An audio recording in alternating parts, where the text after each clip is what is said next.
जय महाराष्ट्र बुलेटिनमध्ये आपल्या सगळ्यांचं स्वागत। बुलेटिनच्या सुरुवातीलाच बातमी आहे मनोज जरांगे पाटील यांच्या उपोषणाची। वकील आशिष राजे गायकवाड आता सध्या जरांगेंच्या भेटीला आलेले आहेत। जरांगेंच्या आंदोलनाचा आजचा 5वा दिवस आहे। सुनावणीपूर्वी वकील जरांगेंच्या आता भेटीला आलेले आहेत। मनोज जरांगे पाटील आता यांच्या समवेत सध्या वकील आशिष राजे गायकवाड हे चर्चा करतायत। मनोज जरांगे पाटील यांच्या आंदोलनाला विरोध करत आता या याचिकेवरती आता सुनावणी पार पडणार आहे। या सुनावणीपूर्वी आता सध्या वकील आशिष गायकवाड हे जरांगे पाटलांना भेटतात, त्यांच्याशी चर्चा सध्या सुरू आहे।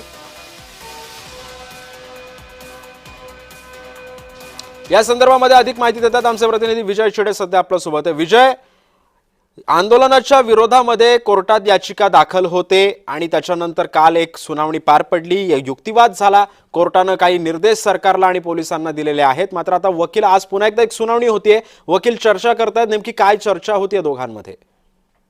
नक्कीच जर पाहिलं शिंदे तर काल कोर्टामध्ये हायकोर्टामध्ये या बाबतीत एक याचिका दाखल झाली होती, सुनावणी पार पडली होती आणि कोर्टाने आज दुपारपर्यंत जे आहे ते मनोज जरांगे पाटील यांना मुंबईतील गर्दी कमी करण्याचा वेळ दिला होता।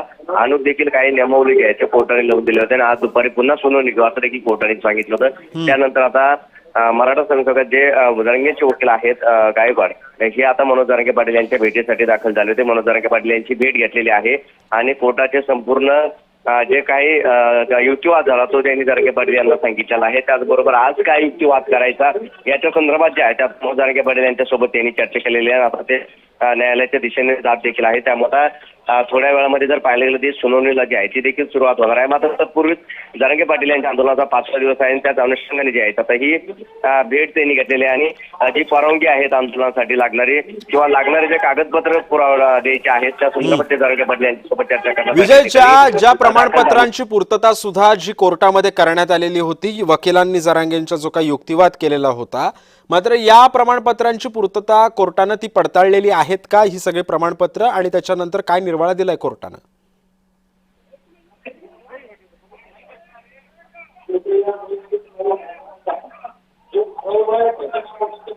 माझा आवाज येतो विजय तुझ्यापर्यंत? काही तांत्रिक कारणामुळे आमचे प्रतिनिधी विजय चिडेंशी आवाज सध्या पोहोचत नाहीये। मात्र आपण पाहतोय की वकील आशिष राजे गायकवाड हे सध्या आता जरांगे पाटलांच्या भेटीसाठी तिथे दाखल झालेले आहेत। आज सुनावणी पार पडणार आहे आणि या सुनावणीपूर्वी सध्या जरांगेंसोबत वकील चर्चा करतायत। नेमकं आता या आजच्या सुनावणीमधून काय पुढे येतं, कोर्ट काय निर्णय देतं हे सुद्धा पाहणं महत्त्वाचं ठरणार आहे।